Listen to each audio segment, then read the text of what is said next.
Today, we dedicate these celebrations to our overseas Filipino workers here in Mongolia and across the globe. You are the modern-day heroes who carry the spirit of the Philippines wherever you go.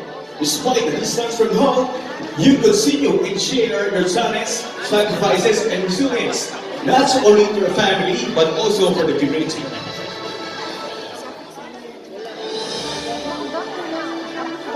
You serve as Kung Pinoy Mongolia is a tribute to your strength, unity, and your unwavering love for our country and family.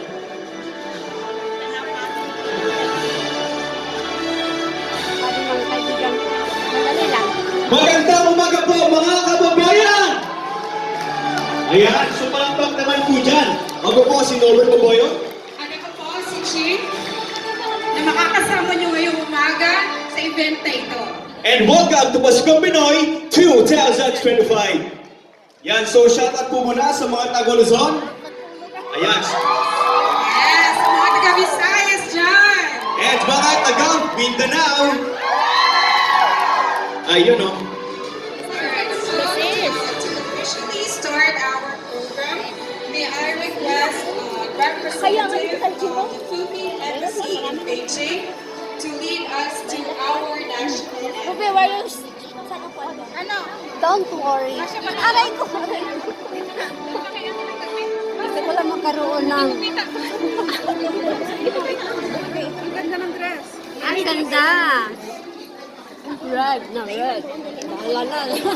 Alright, sorry, before we officially start our program, before na ating national anthem, we are going to have the PDOT's Balik Bayani sa Turismo Reintegration Program for OFWs.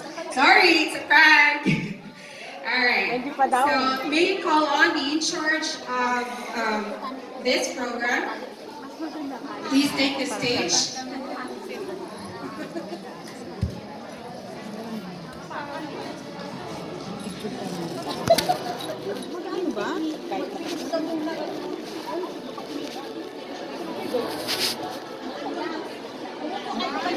Alright, bigyan po natin ng isang mas gabong na palakpakan.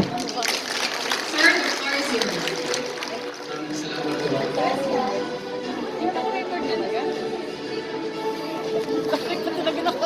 Magandang umaga po sa inyong lahat, Ambassador Cruz, sa lahat po natin mga kababayan ngayong umaga dito po sa Mongolia.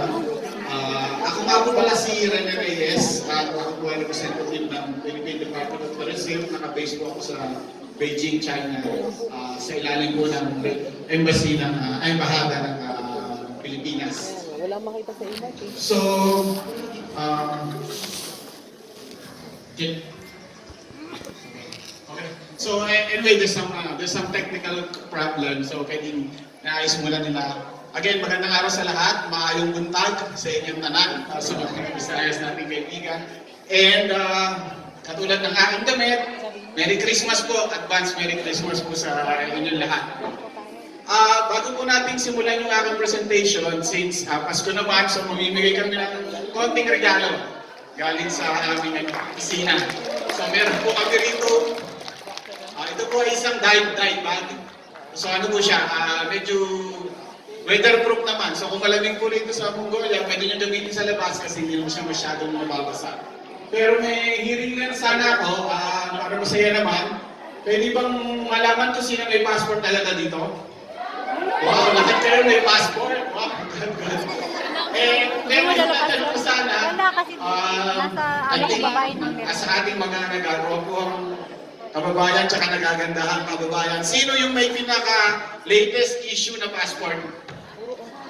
2025. January 2025. So, sino ang meron ng November issue? October mga kanina. I think siya lang yung pinaka-ano, no? Malapit. Pinakabata na passport. Passport lang po ang pinag-uusapan na, hindi po yun lang. Passport lang po. Girl, please.